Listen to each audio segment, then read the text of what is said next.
Kom ons sluit ons so.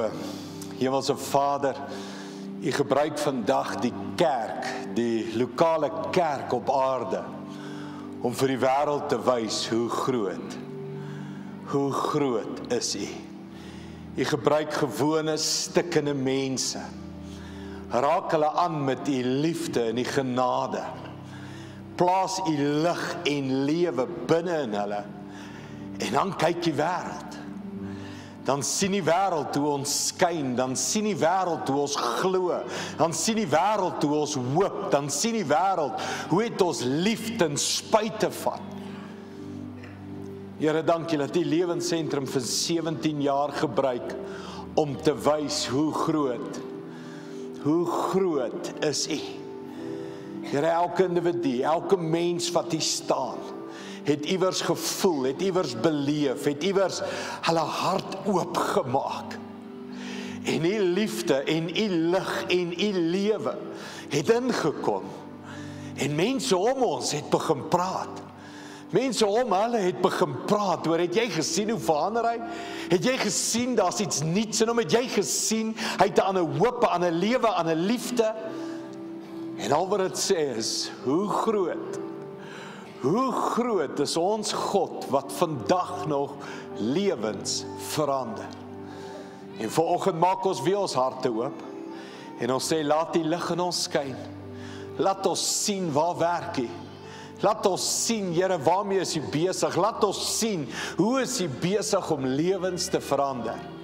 Dankie daarvoor, Here. Dankie vir elke lewe, dankie vir elke hart, dankie vir elke storie in hierdie 17 jaar.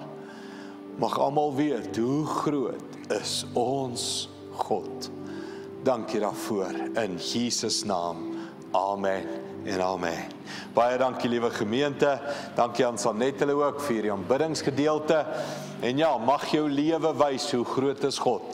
Toe jy oopgemaak het vir sy liefde, sy genade, sy lig wat in jou inskyn, mag die mense om jou net sê hoe groot is God, oor wat hy met jou, deur jou en saam met jou doen.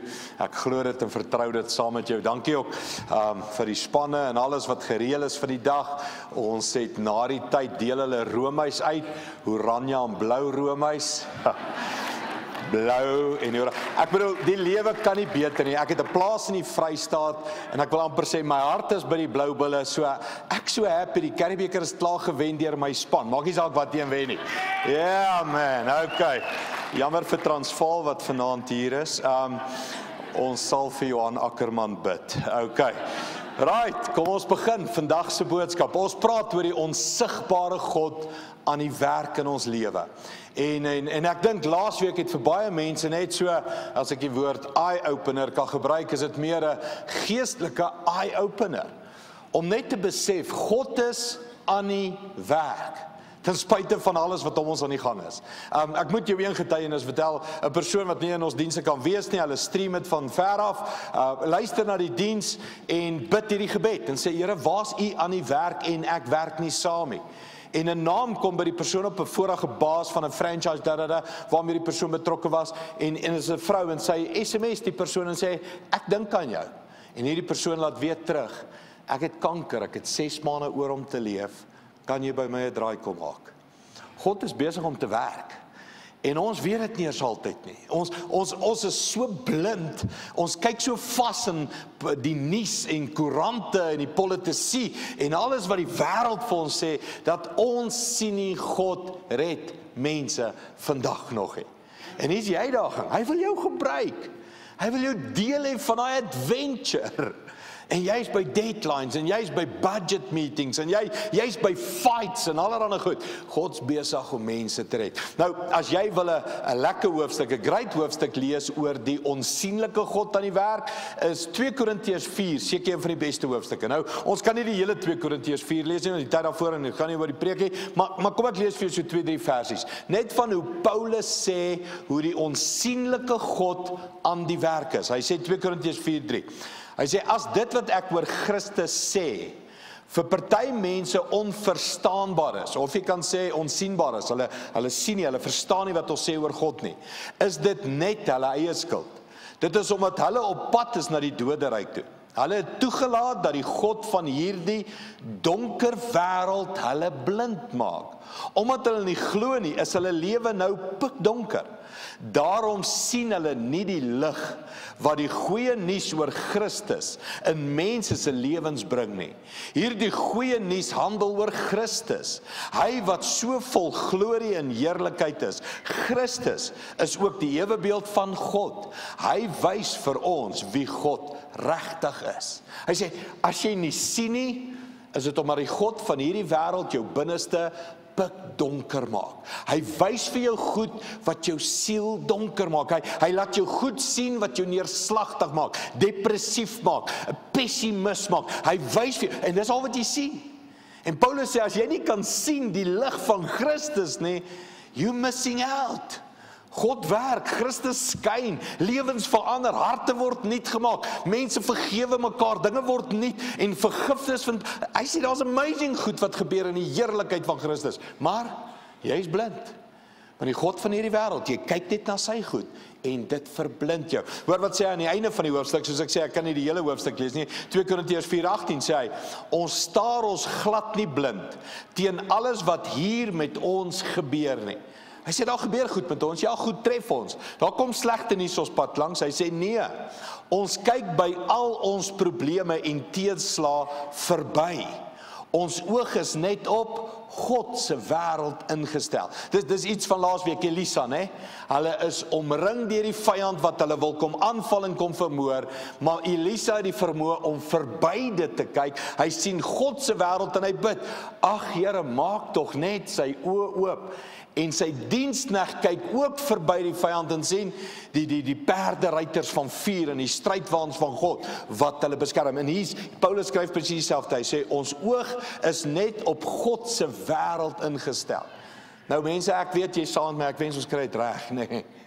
Ek wens ons kry dit meer reg om op God se wêreld ingestel te wees, want ons kry houe oggend, middag en aand om in hierdie wêreld ingestel te wees. Ek bedoel die ekonomie en die druk en die politisie in ons land en dit brand en ons jong mense en alles wat in die gang is.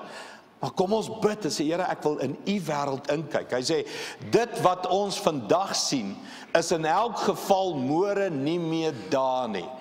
Vandag se koerant is môre se ou nuus. Help nie jy steur jou te veel aan daai goedjies nie. Hy sê, dit wat jy vandag sien, is in elk geval môre ou nuus, dit werk nie meer nie. Hy sê, hier hou niks vir ewig nie. Al wat vir altyd sal bly staan, is God se nuwe, en ek wil sê, werklike wêreld. So, ons preekreeks gaan hieroor. Ek en jy moet leer om die onsigbare God aan die werk te sien. Laasweek het ons sê 3 areas waar hy werk. Die eerste area is, God red sy geliefde kinders wat verlore is. En God het nog nooit opgehou nie. Week na week sien ons 'n doop hier van mense wat sê, ek het die lig gesien. Ek het Christus leer ken. My lewe het begin verander. Week na week red God mense en baie van ons, we just not there. Ons is net nie in dit, ons sien dit nie. Die tweede ding wat God doen, en volgende week gaan ek en my swaar Koos, ons gaan 'n spesiale diens hier aanbied van, ons gaan praat oor hoe die onsigbare God jou karakter verander. Ek bedoel, Jesus het gesê, as die Seun jou vry gemaak het, sal jy waarlik vry wees. En baie van ons, ek dink almal van ons battle met sonde, met issues, bagasie, aanhoudende goed wat inkom in ons lewe, en ons maak ons self seer en die mense om ons seer, en hoeveel van ons het al gebid, Here, verander my net. Here, vat dit net weg. Here, maak my net nuut. Nou volgende week gaan ons praat hoe die onsigbare God in jou lewe besig is om te werk, om jou net te verander. Jou net nuut te maak, jou net vry te maak. So, volgende week 'n great diens. Die derde een waaroor ons gepraat het is, die onsigbare God is besig om te werk aan jou drome en jou beloftes. Nou hier wil ek vandag gou stop. Ek het hierdie oefening hierdie week 'n paar keer met 'n paar mense gedoen. Dan vra ek vir hulle, het jy nog drome? Het jy nog beloftes van God waarvoor jy wag? Weet jy wat is skokkend wat ek agterkom? Hoe min mense het nog drome? Weet jy wat die meeste mense is 'n droom? Survival. Hier in Hensland, ons wil net hier deurkom. Ons wil net 2016 maak. Oujaarsaand party, hier kom ons, is al waarvoor ons wag. Net jaar einde. Weet julle hoe min mense, en hoor mooi, het beloftes van God. Ek staan op 'n belofte van die Here vir my gesin. Ek staan op 'n belofte van die Here vir ons volk, vir Suid-Afrika. Ek staan op 'n belofte vir ons gemeente. Ek staan op 'n belofte. Hoeveel skrifte het jy in jou binneste wat nog nie waar geword het nie? Jy moet sulke goed hê, mense. Dis wat ons eintlik dryf in die lewe. Jy moet drome hê, jy moet goed vir God wil gaan bereik, en daar moet 'n agony in jou binneste wees oor drome wat nie waar word nie.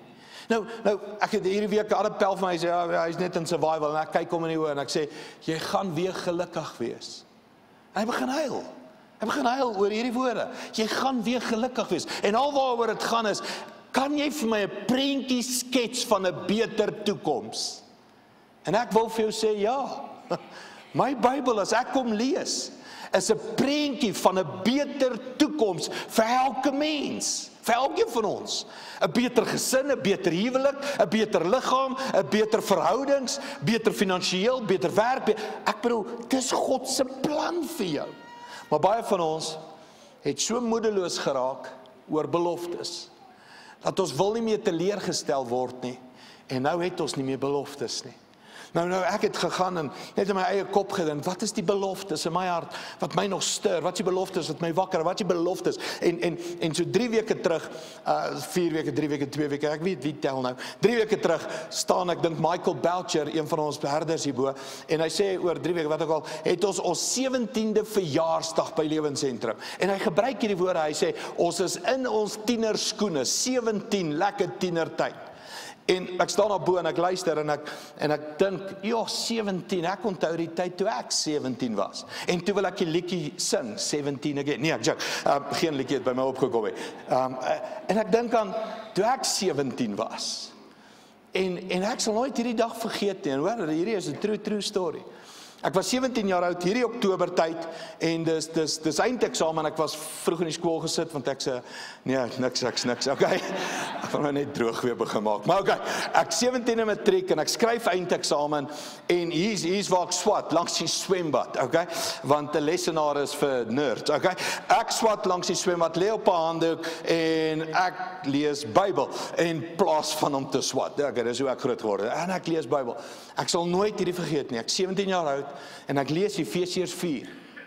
En Efesiërs 4 begin so, vers 1 en 2 en 3 en 4 gaan oor, daar's net een God en een Here, een doop, en daar's net een God en Here en Jesus Christus in die middel. En ek het groot geword, baie van die onthou daai jare, 20, 30 jaar terug, moet ek presies sê hoeveel jaar terug, 27 jaar terug, het ek groot geword waar daar's 'n massive fight oor doop. Daai jare, groot doop en klein doop, ek bedoel, mense het mekaar amper geslaan daaroor, kerke, en die Bybel sê, daar's net een doop. En ek dink by myself, joh, kan ons ooit by eenheid kom, dat doop nie meer 'n issue is nie? Kan ons ooit by 'n kerk kom, waar ons nie elke week vergadering hou oor groot doop, klein doop, net kan ons al kom en ek lees, en hier by vers 11 sê hy, en die Here het aan die kerk sekere bedieninge gegee. En sekere kan preek, en ander is herders, en ander is evangeliste, en ander is dit, en ander is dit. En hy sê, hy het hierdie hele span vir die kerk gegee, om die gemeentelede toe te rus, om hulle dienswerk te doen in die wêreld. Ek lees dit, en ek 17 jaar oud, jokkie vir jou nie, en ek dink, hoe amazing moet so kerk nie wees nie. Nou, ek was in die ou vorm van kerk. En wat ek daardeur bedoel is, die predikant het gepreek, en dis al wat al gebeur het, okay? Van maandag tot vrydag het daar niks gebeur by 'n kerkie. Ons het in die goeie ou dae, het ons net 1 dag 'n week gewerk. Sjoe, verlang ek terug na daai dae. Okay, in die goeie ou dae was kerk net Sondag oop.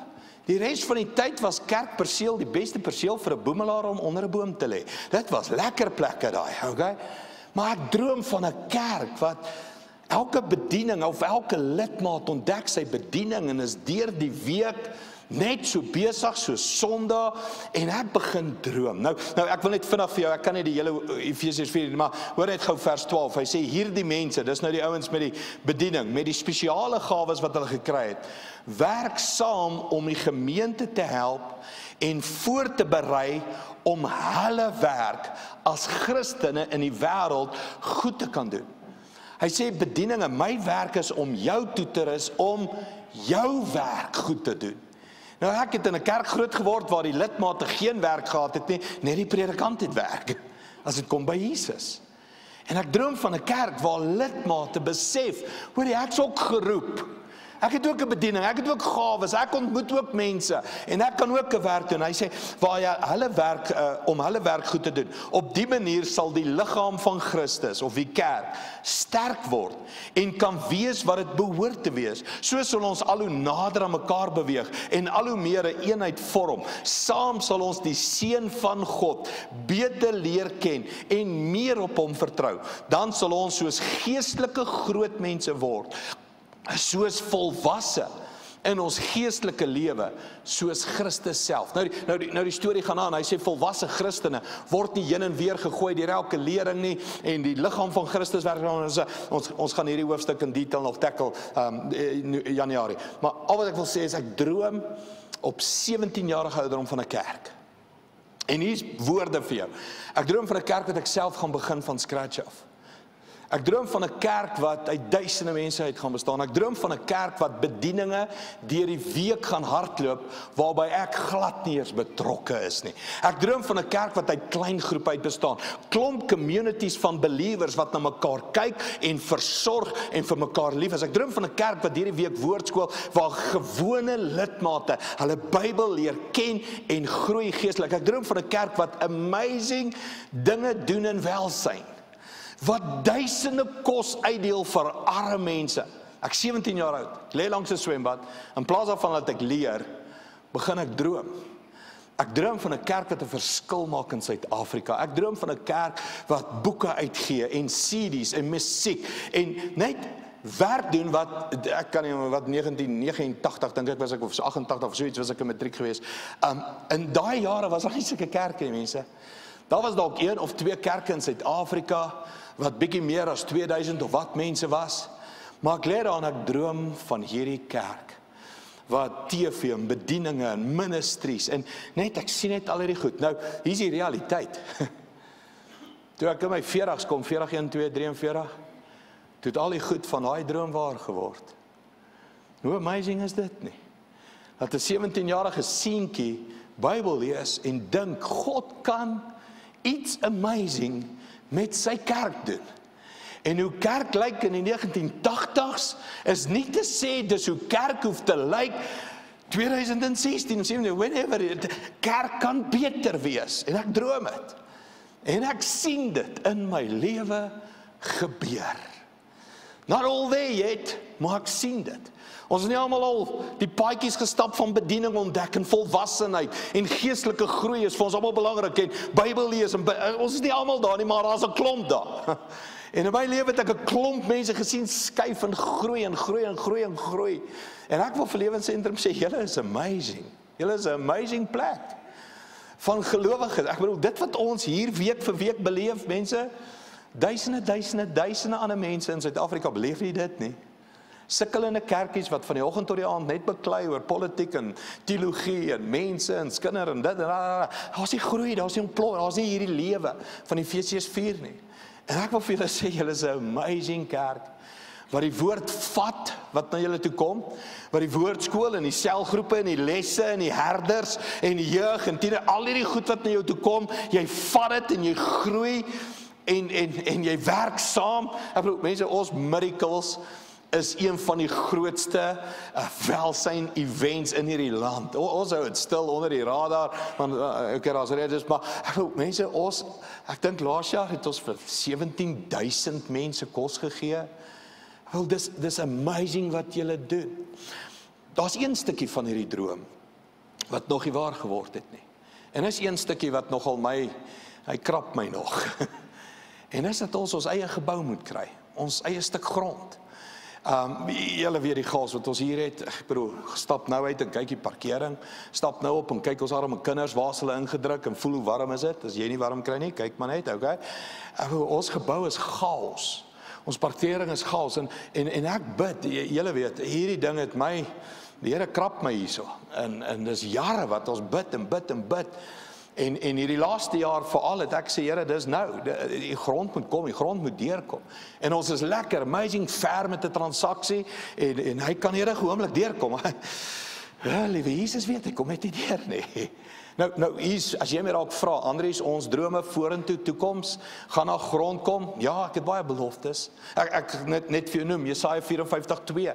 Die Here sê, hy red baie siele, en daar moet plek kom, hoor hierdie woorde, hy sê, maak die tent waarin jy bly, nog groter vir hulle.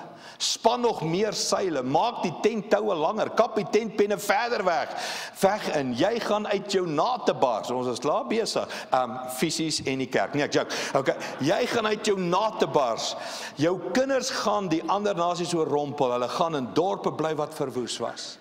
So hy sê, ek bedoel, ek kan vir jou 20 skrifte gee van waar die Here in my hart sê, die grond gaan kom, julle word net al hoe groter en groter en julle gaan nog groter word en die grond gaan kom. As jy my vra, wanneer? Is die lekker vraag altyd. Wanneer? In die boek Daniël, is ek die laaste week en die Here vat my daarin. Daniël 10, en ons nie tyd nie, maar Daniël 10 het net hierdie woorde. Daniël bid vir antwoord. En Gabriel kom na Daniël toe om die antwoord te gee. Hoor net gou, Daniël 10:12. Hy sê toe vir my, Daniël, jy moenie bang wees nie. En daai woorde is groot. Jy moenie bang wees nie. Ons moenie bang wees vir die land nie, ons moenie bang wees vir wat gebeur nie, ons moenie bang wees vir die fisiese goed wat ons sien nie, ons dien 'n God wat beloftes waar maak, hy is nie 'n mens dat hy sal jok nie, hy het sy tyd, sy manier en sy plek, moenie bang wees nie. Mense, ons moet hierdie woorde baie hoor, want oral waar ek gaan is Suid-Afrika bang, almal is bang, hou bang wees, God is by ons, hy sê jy moenie bang wees nie, van die eerste oomblik af dat jy begin bid het, om hierdie dinge te probeer verstaan en die nederigheid voor God gaan staan het, is jou gebed verhoor. Van die eerste oomblik af is jou gebed verhoor. Maar ek is juis hier om in antwoord op jou gebed. Die beskermsengel van die Persiese ryk het my 21 dae lank gekeer om na jou toe te kom. Toe het ek in Michael, een van die belangrikste leiers van die engele, my kom help. Daarom kom ek nou, daarom kon ek hom daar by die Persiese beskermengel los. Kom ek verduidelik vir jou wat Gabriel sê. Gabriel sê, Daniel, toe julle bid, toe hoor God. En God sê vir my, gaan antwoord daaronder. En op pad wat ek jou moet antwoord, is daar 'n oorlog in die geesteswêreld, bo die Persiese ryk, en die engel van die Persiese ryk het my hulp nodig, en ek en hy beklei saam in die geesteswêreld, vir God se wil om te geskied in die Persiese ryk. En nou hoor mooi wat hy sê, en toe kom 'n ander engel, aartsengel Michael, en Michael begin saam met ons te beklei, en toe Michael begin saam beklei, toe kon ek loskom, en hier is ek nou om vir jou antwoord te gee. Maar ek wil hê julle moet hierdie woorde mooi hoor. Daar is 'n geestelike oorlog vandag aan die gang, oor Lewensentrum se grond in Alberton. Want as die grond deurkom, gaan daar soveel duisende mense tot bekering kom, laat die duiwel doen als in sy vermoë om dit te keer. Jy sien, soveel van ons is so oblivious oor die geesteswêreld, ons dink, Andries kry net grond, hoe moeilik kan dit wees? Welkom kry jy grond, dan sal jy uitfigure hoe moeilik kan dit wees. Okay? Of raak betrokke in die oorlog. As jy Daniël 10 klaar lees, dan sê Gabriel vir hom, jou aanhoudende gebede het my en Michael in staat gestel om te veg. Mense, jou aanhoudende gebede gaan jou beloftes in jou lewe waarmaak. Jy bid vir 'n kind om tot bekering te kom. Jou aanhoudende gebede gaan daai kind bring. Jou aanhoudende gebede oor 'n land, jou aanhoudende gebede oor 'n werk, jou aanhoudende gebede oor beloftes van die Here. Daar's in Jesaja 'n ander skrif wat God gesê het, die wagters op die muur moet dag en nag God herinner aan sy beloftes. Nie omdat God vergeet nie, dis my en jou gebede wat in die geesteswêreld, die engele en die geestesgesagte autoriteit gee om te kan veg vir die beloftes van die Here. Mense, ons moet bid soos nog nooit van tevore nie. En ek glad die polities, het blyf ek heel, maar die Afrikaners van Suid-Afrika het nodig, dat daar weer 'n kerk opstaan wat iets reg kry, en iets doen, soos nog nooit van tevore nie. En die duiwel weet het. En die duiwel doen alles in sy vermoë om my uit die game uit te hou, en om Lewensentrum uit die game uit te haal. Maar Gabriel en Michael sê, ons fight saam met julle, fight julle nog. Is jy nog in die fight? Besef jy nog as duisende mense op pad hel toe?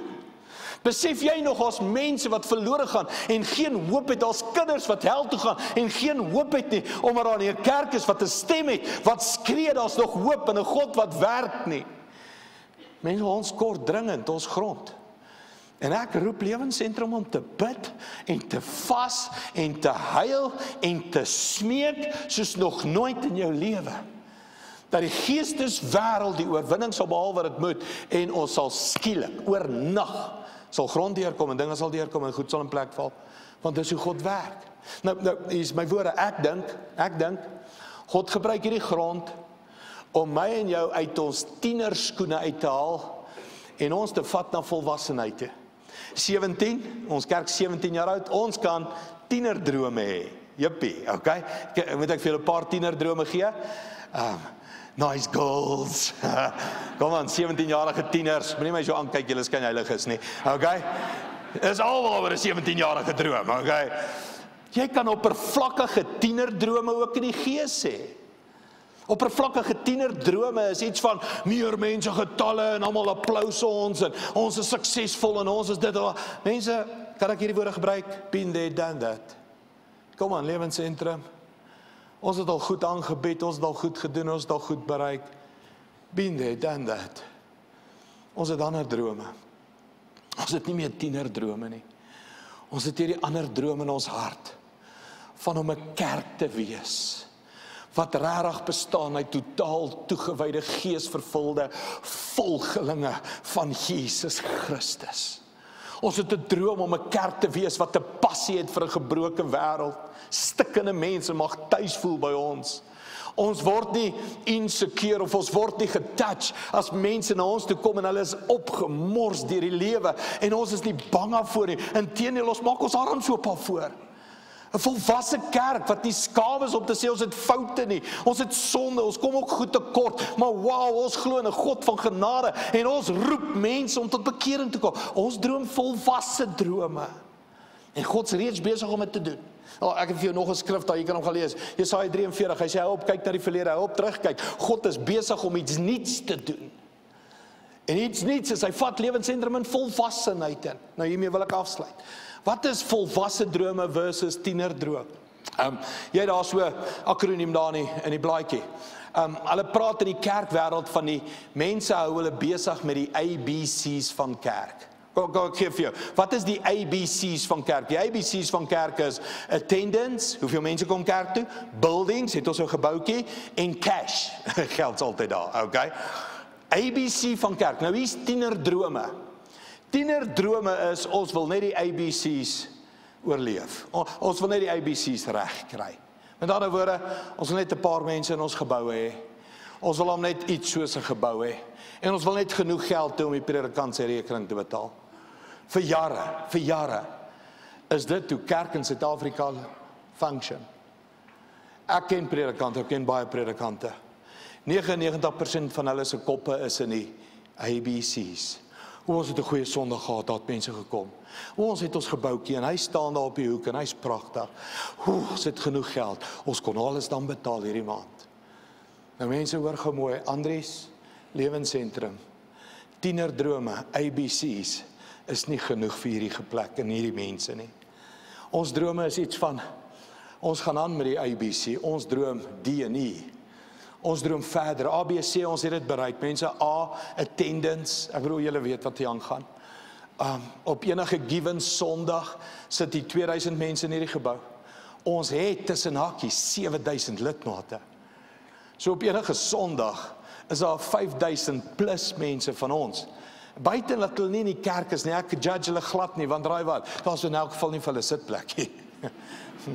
Sjoe, okay. Hoe kan jy kwaad wees vir iemand wat nie kan sit nie, okay? Maar mense, weet jy wat sê dit? Weet jy wat sê dit? 5000 mense op 'n Sondag is nie deel van TTGV volgelinge change nie. Nou wat ek daardeur bedoel is, ek en jy het nodig om elke week die woord te hoor, die visie te hoor, die challenge te kry, die kos te kry, die uitdagings te kry om te bly groei. As jy nie sit nie, ek weet ons almal het programme, ek weet jy mag 'n paar dienste 'n jaar skiep, I'm all for that, enjoy it, gaan ry boot, doen dit, crash om, smash om, geniet dit, okay, kom terug. Alright, ek weet ons almal het programme, maar jy moet ten minste 'n paar keer in 'n diens wees om die visie en die rigting en die challenge van God in jou hart te hoor. Ek bedoel, jy kan nie sê ek's 'n volgeling van Jesus, maar jy volg nie saam met die volgelinge nie. Jy het jou eie lewe, eie kop, eie denke. Nee. Maar is die probleem, ons kan dit eers doen nie, want ons nie fisies die spys nie. So attendance lyk goed buitekant, maar is swak. Ek bedoel, is pateties eintlik, maar ek sê nie, jy verstaan wat ek bedoel, ons het nie die plek nie. Ek bedoel, Januarie maand sit hier 4.500 mense in hierdie gebou. Ek bedoel, kom kyk Januarie, hoe gaan dit? Jy moet nie kom nie, ons het nie sitplek nie. Maar kom kyk Januarie, hoe lyk dit? Dis chaos, mense. So ons het plus minus 5,000 mense wat volgelinge wil wees. Maar fisies kan ons dit net nie reg kry nie. Buildings, ek bedoel, dis presies, ons het 'n gebou, JPURA, maar dis nie 'n gebou wat die visie kan dra nie. Dis nie 'n gebou wat kan doen wat ons moet doen in die opdrag van die Here nie. Cash, en ons survive elke maand. Ons letterlik ons survive. Ons het nog so 80 of 100 oor wat ons vir ons ander kampusse kan help om hulle ook te laat survive en te laat groei. Maar ons het nie geld nie, mense. Nee, vir een ek dink nie. Kan ek jou skok, die grond waarna ons werk? Die grond waarna ons werk. Net die grond is 18 miljoen rand. Net die grond. Want ons nog nie 'n baksteen neergesit, ons het nog nie 'n pik in die grond gekap, ons het nog nie 'n pyp ingesit sodat jy jou toilet kan flush nie, okay? Dis waarvoor ons moet betaal, né? Alright. 18 miljoen rand. Lewensentrum, wil ons regtig grond hê? Is jy regtig reg dat ons grond kry? Is jy daar om te sê, wel Andries, as ons moet, vat ek 'n ekstra verband, maar ons gaan help, ons gaan bou, ons gaan geld sit waar dit tel. Hoor julle wat ek sê, mense, 'n volwasse kerk. Tienerdrome is easy peasy, man. Lekker lewe, ABC, let's go. Volwasse drome is D&E. Wat is D? Is disippels. Volgelinge van Jesus, totaal toegewyde, geesvervulde volgelinge van Jesus. Lewensentrum droom disippeldrome. Jy sien, 'n disipel is in die week betrokke by 'n bediening. 'n Disipel is in 'n klein groep. 'n Disipel het sy gawe ontdek en maak 'n verskil. 'n Disipel gee sy geld. Ons kan net doen wat God sê ons moet doen as ons disipels word. En waarvoor staan E? E staan vir Efesiërs 4 kerk. In Efesiërs 4 kerk word nie rondgegooi deur elke lering en wind wat waai en allerlei stories en skinder en leuns en allerlei twak wat aangaan in die wêreld nie. Efesiërs 4 Christene sien die onsigbare. Hulle sien Christus werk in hulle dag en tyd en hulle werk saam. So as jy my vra op ons 17de verjaarsdag, ons het 'n keuse. Kom ons bly by tienerdrome, high five, yeah, IBC is 'n great kerk. Of ons stop net hier met tienerdrome en sê ons wil 'n volwasse kerk word. En ons wil volwasse drome begin droom. Januarie maand begin ek 'n reeks. Hoe lyk ware geestelike volwassenheid? En ek het so 10 groot punte wat ek by groot ouens, gurus gaan kry het. Om vir ons te sê, hoe lyk regtig 'n volwasse mens? Geestelik volwasse. So hier's jou keuse. Hier's jou keuse.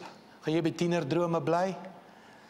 Of skop iets in jou binneste in en sê, dis tyd vir volwasse drome. En God gebruik hierdie fight vir die grond om jou en my dalk volwasse te maak.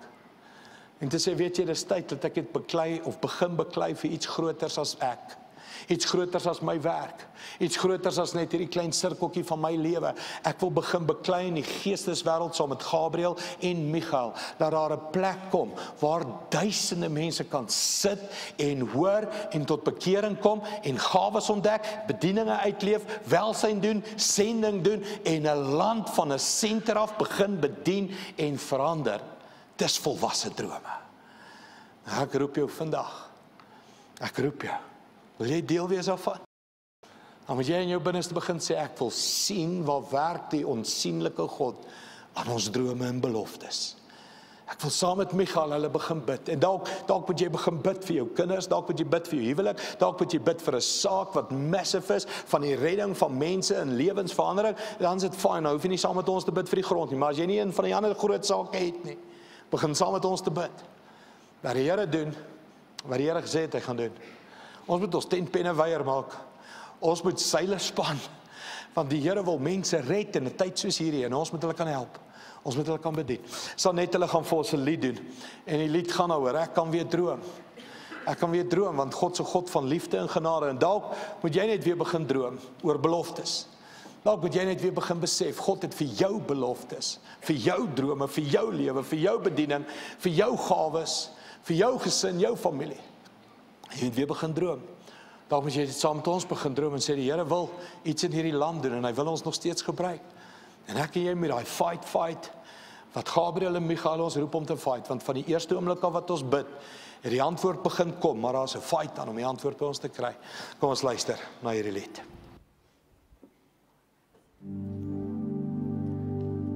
As 'n klein ou dogtertjie kon ek droom om 'n veeprinses te wees in my eie veeverhaal.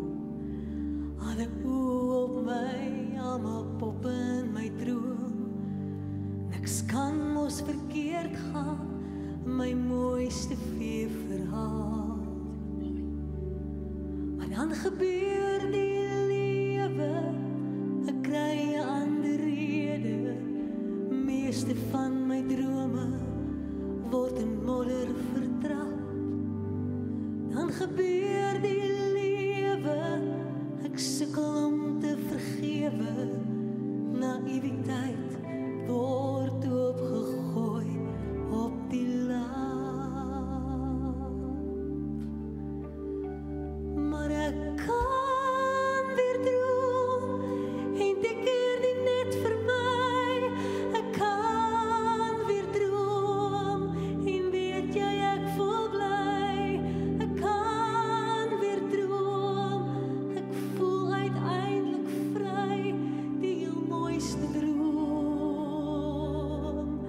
is as dit gaan oor meer as my.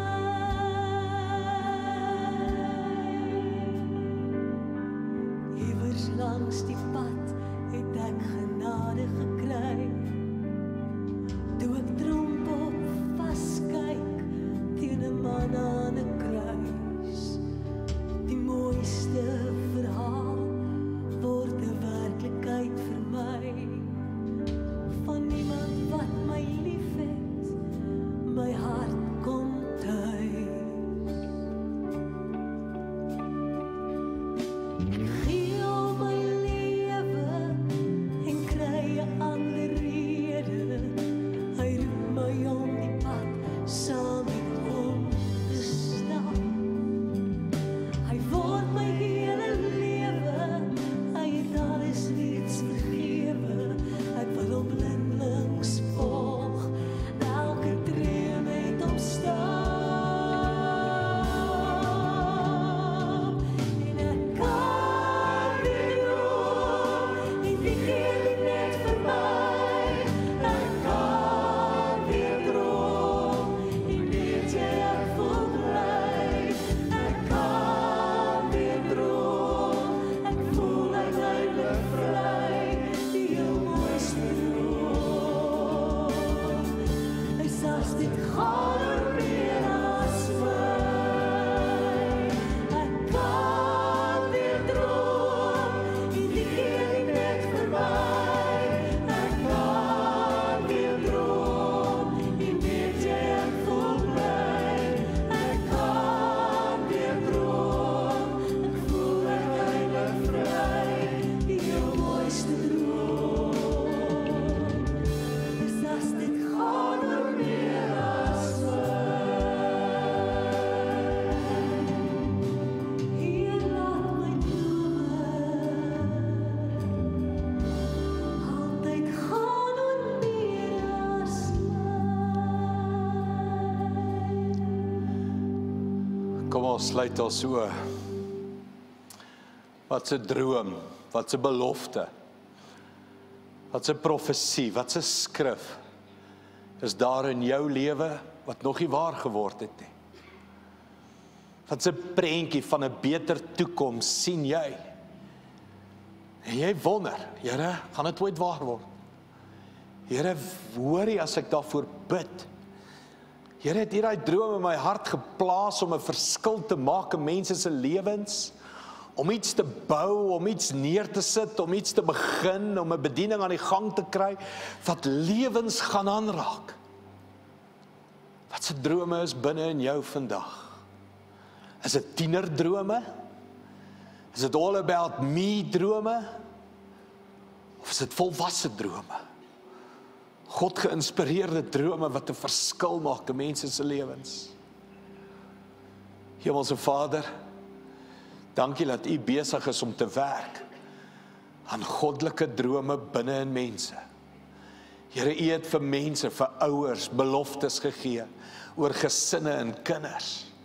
U het beloftes vir ons gegee oor ons land, oor werk, oor sukses. U het vir ons beloftes gegee oor veiligheid, oor die plek waar ons sal bly. U het vir ons beloftes gegee, Here. En U sê, ek wag vir mense om my te herinner aan die beloftes.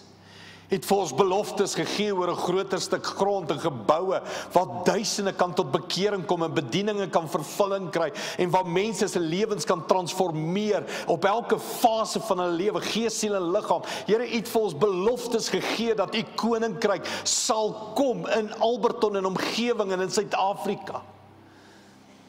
En Here, in die geesteswêreld is daar 'n oorlog aan die gang, om hierdie beloftes te keer. Want die duiwel wil nie sien dat daar 'n kerk is wat deur die donker kan sien en kan sien dat God werk nie. Hemelse Vader, dankie. Dankie dat ons vandag net kan kies. Ons is deel van volwasse drome.